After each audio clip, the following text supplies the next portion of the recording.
ఈ బిజినెస్ ఏదైనా మీ ఊర్లో ప్రమోషన్ చేయాలంటే అది సుమన్ టీవీతోనే సాధ్యం. ఇప్పుడే సంప్రదించండి. Right, welcome to Suman TV. నేను మీ చందు యాదవ్.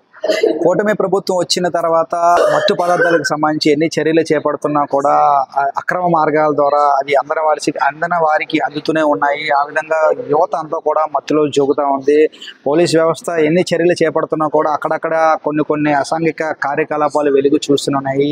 సో గత కొద్ది రోజుల క్రితం నరవలో గంజాయి మత్తు సేవించి కొంతమంది యువకులు పోట్లాడుకున్నారు. అది మరొక ముందే విశాఖ మాధవ్ ద్వారా కుంచుమామ పండగ జరుగుతూ ఉంటుంది. ఆ పండగ చూడటానికి వెళ్ళిన నాని అంటే లోహిత్ అంటారు అందరూ కూడా, ఆ వ్యక్తిని సుమారు ఒక 4-5 వచ్చి అతి కిరాతకంగా కత్తితో పొడిచి చంపేయడం జరిగింది.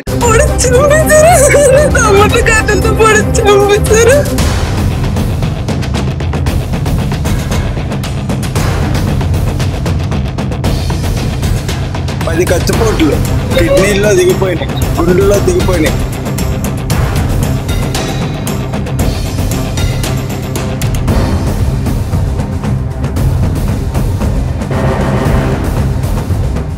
బంధువులు ఎవరైతే ఉన్నారో వారందరూ కూడా కేజ్ వద్ద రోధిస్తూ ఉన్నారు. చేతికి అందొచ్చిన తమ్ముడు ఈరోజు మా మధ్య లేకుండా పోయాడు, పండగ చూడటానికి వెళ్ళాడు, కానీ ఇంతలోనే ఇలా జరిగిందంటూ కూడా రోధిస్తూ ఉన్నారు. అసలు ఏం జరిగిందో నాని బంధువులు ఉన్నారు, ఎవరైతే రోహిత్ బంధువులు ఉన్నారో వారిని అడిగి మరిన్ని విషయాలు తెలుసుకునే ప్రయత్నం చేద్దాం.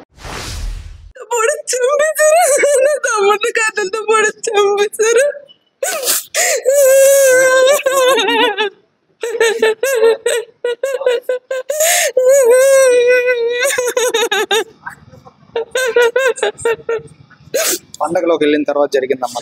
పండుగలోకి వెళ్ళిన తర్వాత జరిగింది. 1 గంటకు ఫోన్ వచ్చింది. 10 పోట్లు పొడి చంపేశారని చెప్పారు.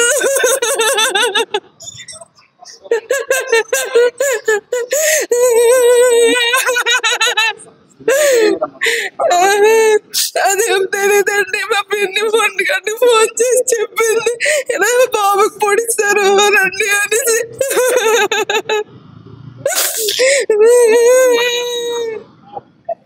ఇంటి దగ్గర ఉంటాడు, ఏ పని చేయడు, చదువు అయిపోయిన తర్వాత ఇంటి దగ్గరే ఉంటున్నాడు. వాళ్ళ ఫ్రెండ్స్ ఏం కాదు, వాళ్ళ ఫ్రెండ్స్ కాదు, ప్లాన్ చేశారు ఇలా.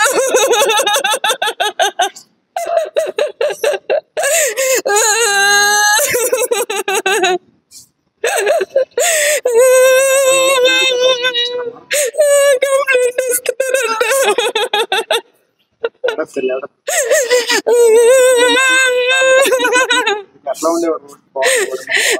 సొంత తమ్ముడు ఎలాగొంటాడు, కొడుకులో చూసుకుంటాము. ఆఖరి చెడిపోయాడు. 24 గంటల అక్క తిరగొకడే ఉంటాడు. మేనమామ, పెద్ద మేనమామ. ఏం జరిగింది అంటే అక్కడ పండగ జరుగుతుందని స్నేహితుల దగ్గరికి వెళ్ళాడు. కొంతమంది ఫ్రెండ్స్ ఏమో ఇక్కడ పరిస్థితులు బాగోరా, వచ్చి కారు ఎక్కి అంటే వద్దులే నేను సరదాగా అలా ముందుకెళ్తానని చెప్పి ముందుకు వెళ్ళినప్పుడు ఇప్పుడు పీక పట్టుకొని ఎవరైతే లాగాడో ఆడు మా వీధిలో చెత్తలు ఎత్తుతాడు. ఆడు పీక పట్టుకుని ఈడ్చుకెళ్ళిపోయాడు. ఆల్రెడీ బాబు పచ్చకామరితో ఉన్నాడు, కొంత తొయ్యడానికని శక్తి లేదు. ఈడ్చుకుని వెళ్ళి ఆ వ్యాన్ వెనకాల వేసరికి అక్కడ కొంతమంది ఉన్నారు. వీళ్ళందరూ పడుకోబెట్టి పొడిచేశారు. 10 కత్తిపోట్లు కిడ్నీల్లో దిగిపోయినాయి, గుండెల్లో దిగిపోయినాయి. మరి గవర్నమెంట్ మరి ఎలా న్యాయం చేస్తుందో చూడాలి.